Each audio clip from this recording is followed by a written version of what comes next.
Hey guys, and welcome to Captain Charlemagne's Models. I'm your Captain Charlemagne, so let's head over to the bench and see what we're doing for today's project.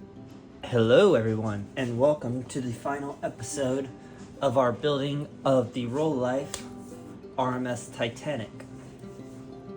So, in the last episode, we finally finished up doing pretty much everything in terms of the build. So I thought I'd take the time in this episode not only to light her up, because I finally found a way to light her up, but give you guys what I thought of the build. So first, what we're going to do is we're going to go over the pros and cons, in my opinion, of this build. And then following on that, we're going to light her. So, all in all, when it came to this build, personally, I think it's a nice kit. Well attempted, especially given how it's made. It does look in some aspects similar, but that's more or less where that similarity ends. It wasn't difficult at all to do. In fact, I would say if you're a beginner at doing wood kits, I would definitely recommend this. It gives you an idea of how wood models are done, as if you followed along with the build. It pretty much follows the same steps.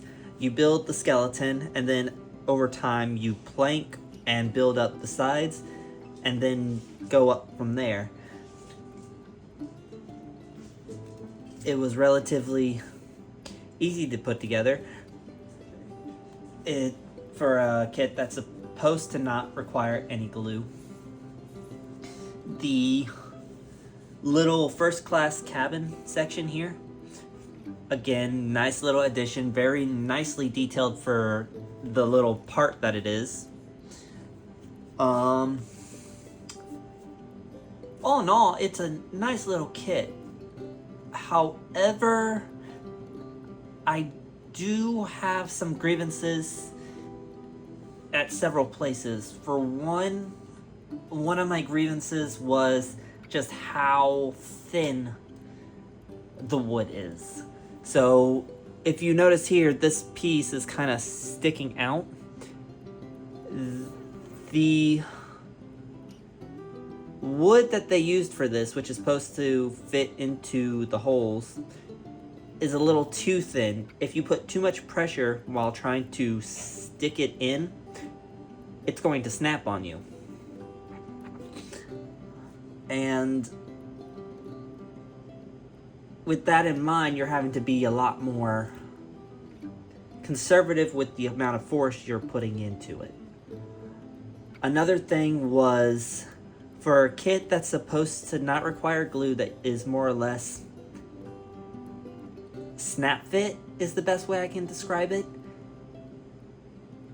There are places where it just doesn't want to hold. Going back to this part here, it did not at all want to hold in, and kit wanted to pop out. So for something like this, one of these types of kits, I would highly recommend using wood glue to build it. Mainly it would give it more strength, in the sense of when you're pushing parts in, you're not having to worry about, for example, something like this piece here popping out because you're trying to fit something else on. Another issue I ran across while doing this was there was some fit issues. So, for example, here at the front, underneath the spot right here where the anchor is, let me get something to show you guys. Right here, there is nothing holding that really in place, because where the wood here is supposed to curve in and connect here and down here, this piece of the model does not actually connect into that. The wood not wood, the peg that was this part here was supposed to attach into was slightly above it. So you could not actually get it in. You had to, well, I had to, with my kit, I don't know if this is the same for everybody, but this is from my personal experience, had to cut it from both sides to be able to actually fit the front on in order to get it to stay on there.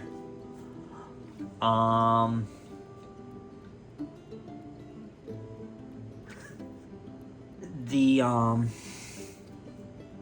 other part of the build that I had my grievances with is this piece. So this part here is supposed to come out from the model, go over. You're supposed to be able to fit it into this, in this part here, and then connect it here at the front.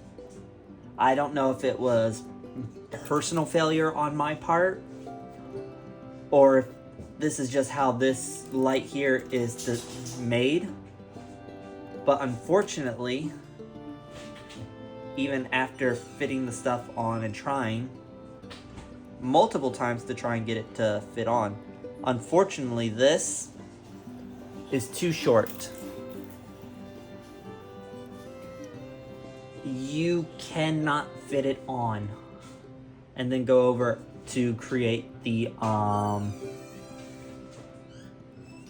rigging required for that part.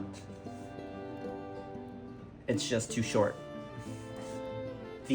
Another issue I came to find with this kit was this. I'm not a fan of the paper. So this here on both sides, these little pieces here as well, all of them are paper. It is not wood, it is paper. And honestly, I'm not a fan of that. Personally, I think they could have done this using actual wood. I mean, they did the nice detail here, like with these other pieces, that they could have easily have done this with wood. No offense to Rolife. It's a beautiful kit. But I just think, personally, it was kind of lazy, in my opinion. I'm not a fan of it. If you're looking at it from a distance, you're not going to really notice it. But as the builder, I'm not a fan. And that also falls in with the funnels. So the funnels are, so how the instructions and they wanted you to do the funnels was, you have a clear tube and then you have a piece of paper which is colored. You fold that up, stick it into the tube, and then you put this tape around the top. And it does, at a distance, kind of give you an illusion. But you can still tell. And with that, I personally think when they did this part, they should have you did this in one solid piece of wood. And all you would have had to done is color it. And probably take out the parts on top. But it could have easily been done. And I just think that was a missed opportunity with that. I will not deny, it is a very beautiful kit. But it could have been better. I would say, overall, if I were to rate this from a 1 to a 10, personally, in my opinion, I would give it a 7. Because it is, like I said, it's a very nice kit. It's very nice, especially for a beginner who has not built a wood ship. It gives them an idea of what it's like, in a way, to build a wood ship.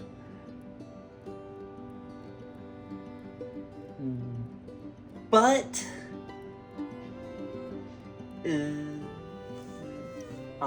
how do I say this? They could have approached it slightly differently. And it ain't even the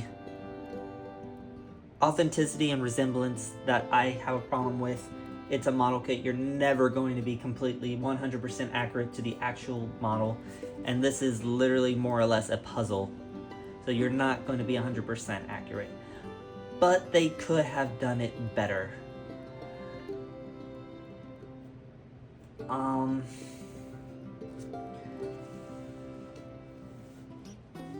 In terms of the execution, in terms of what they did to build this and create it, I'd also give it a 7 because they made a kit, in my opinion, that was very interesting.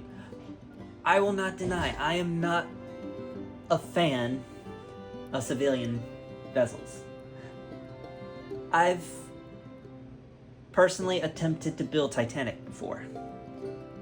I've tried building it twice. The first time I tried building it was with the... I think it was the 1 in 350 kit. I could not do it. I could not build it. I lost interest quickly. The second time I tried building it, it was the 1 in 700 Academy. I got the decks painted and laid. And why I painted the decks is I didn't like it in the sense, yeah, it was a pre-colored kit, so you were having to repaint up where you took it off the sprues. And I got the deck, and I got the hull built up and the decks on it. But that's as far as I got. I could not get any further than just the hull and the deck. When I got a hold of this, I will not deny, I was excited. And that excitement didn't disappear. The model kept my interest the entire time. It was a very unique way to get somebody interested in building Titanic. Now granted, there are other kits of the Titanic out there that are made of wood. I've seen several. But this is the one that caught my interest, that kept my attention the entire time of the build. The instruction manual was relatively easy to follow the entire way through. And the kit just kept my interest throughout the entire build. I think in grand total, it probably took me from start to finish. It took me, if I were to do the comparison for the time it took in terms of days, I would say it probably took me about 2 to 5 days, so more or less a week just in general of build time. Yes, that seems short, but to keep a modeler's interest, to keep it to where they can go through and finish the build, I think that was amazing, because in the grand scheme of it, when I've built Titanic before, it didn't even get past 2 days of interest. So I really loved this kit. And the only reason I gave it a 7 is because I came across the issues that I was not spectacularly excited with. But I still love the fact of how, even for its cons, it was still beautifully done. It has a beautiful detail. It's not supposed to be a normal ship model. It's more or less a giant puzzle, a 3D puzzle made of wood in the form of a ship, which one can technically say that's what a model kit is, be it wood, be it plastic, be it resin. It's a giant puzzle. But it was something that deeply kept my interest. It was a subject that I normally hate doing, but I found great interest in it. And it probably ignited my interest to try again and maybe do another civilian vessel. I know this reignited my interest to try and look into getting a model of the Mauritania. I think they've made a model of Lusitania. I know there's kits out now of Olympic and Britannic.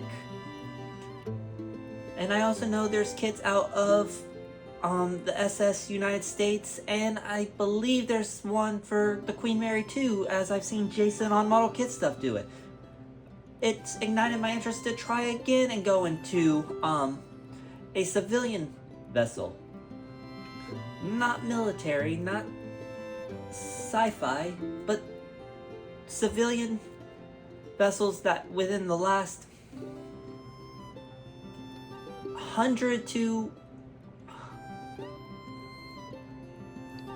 100 or so years existed and has played a part in history, naval history. It doesn't have to be the military aspect, just the civilian aspect of it.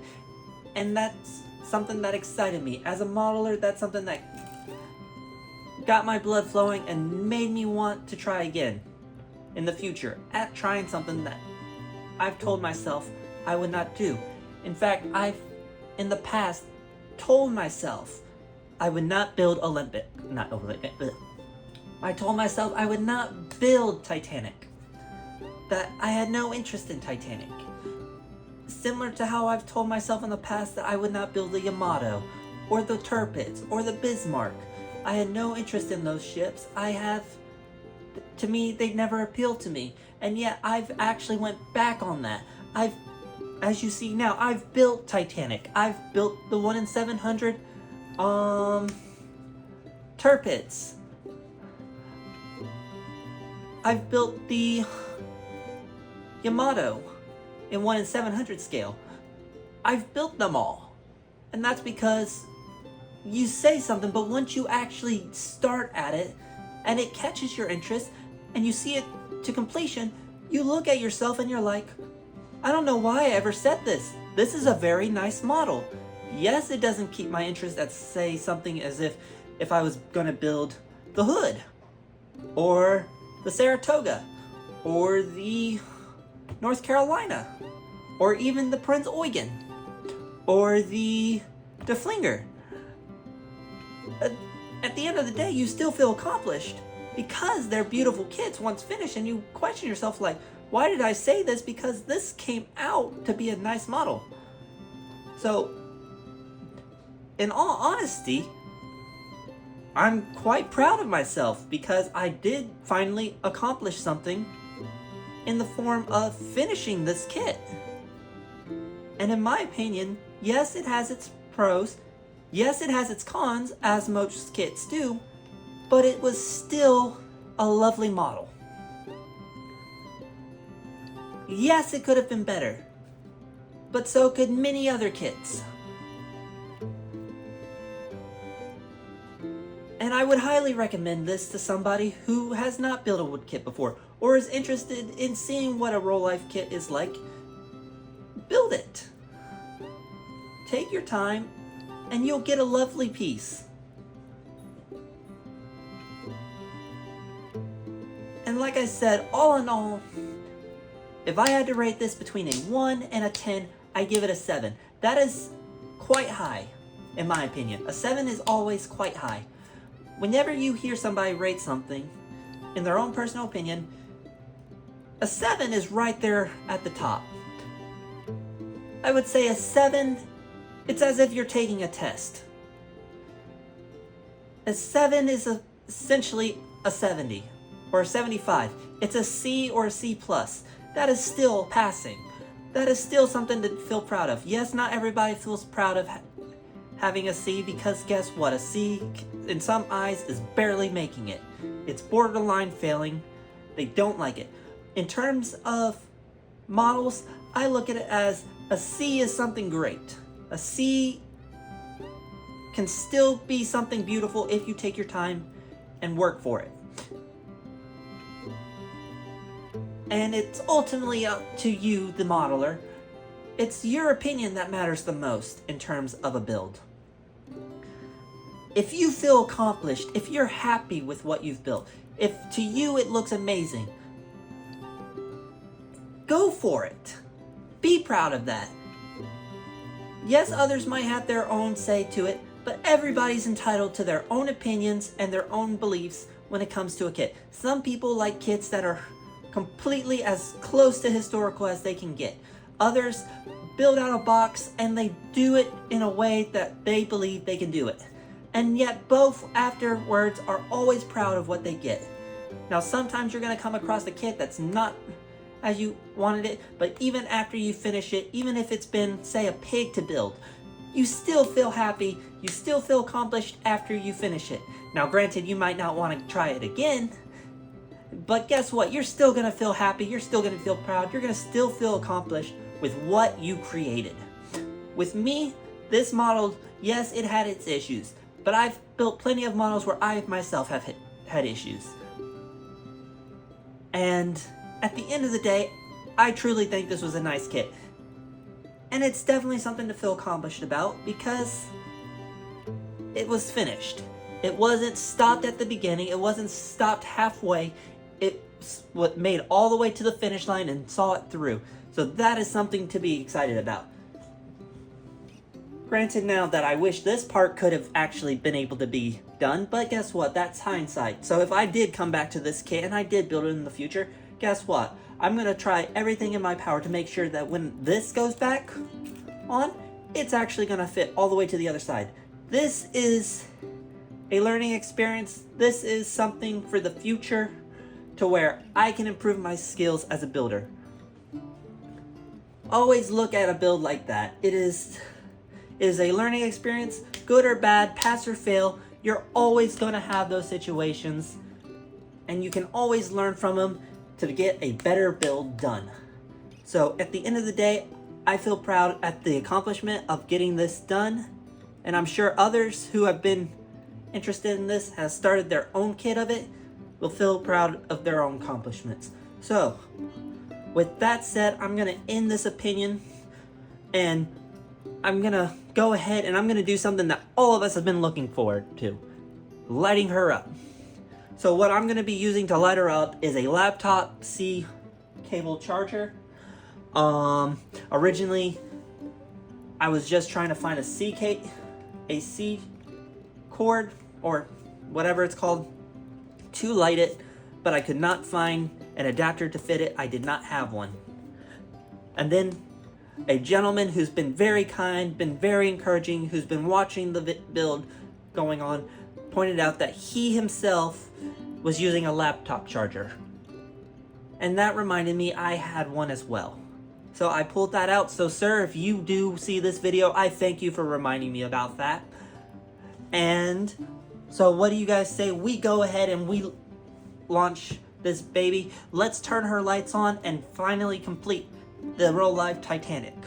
So without further ado, I do give you the lighting of this beautiful model. And as you can see, she comes alive beautifully, especially on the inside. As you can see here, you got light all beautifully done up in this cabin.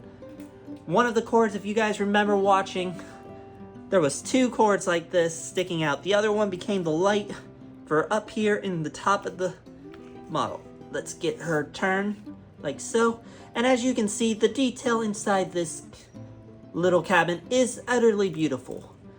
They really outdid themselves when they thought up that cabin to build. So what I'm gonna probably end up doing with this is, well, first, especially given that this beautiful little thing, I'm not gonna be able to use this. I'm gonna see if I can't find a way to at least get it in where at least it sits up here on its own. I might end up having to cut some of this off just for that. But in the grand scheme of things, I loved this kit. It could have been better, as all of them could be. But I truly loved this build.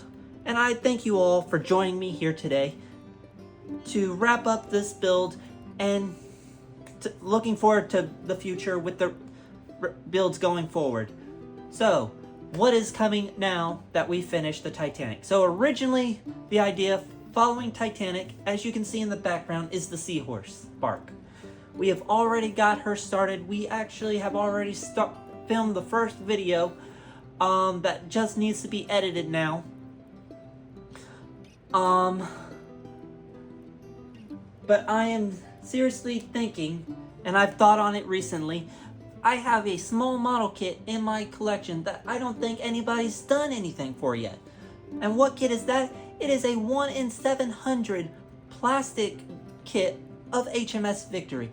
No, it is not the Rebel kit. No, it is not the Airfix kit.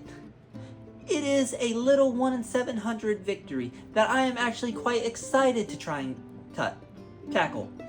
So what we're going to do is once we finish this, the next video we're going to see, we will of course be updating the first video for the Seahorse bark, and that will be out within the next week. And that's something to look forward to. The week after we'll begin the building process of the 1 in 700 Victory. And then in between the Victory, we're going to have some videos on the Seahorse bark as we build the two together. Following that of the Victory, I have already thought on this, and I've thought very hard. We're going to completely throw out the original idea for the build log. The reason for this is simply because what I had planned failed. Because I have not yet received the stuff for the other builds. So following the 1 in 700 Victory, we will still be continuing the Seahorse bark, but it will not be as constant as we saw with the Titanic. We will be touching on a model kit that has been interesting me for a while, that I do have in my stash, that's more or less constantly been begging me to build her. What that is, you'll have to wait and find out. It's a surprise for you all. Some of you probably will be like, oh, not another one of those. But I truly am excited to get onto that build because it is a nice ship. It is something I am interested in, and I'm sure you guys will also be interested in seeing it too. So I'd like to thank you all for joining me here today. Do please hit that bell icon to be or subscribe to be notified of any future updates. I hope you all have a nice day. I hope you all have a nice week. Do take care of yourselves, and I shall see you all again here fairly soon.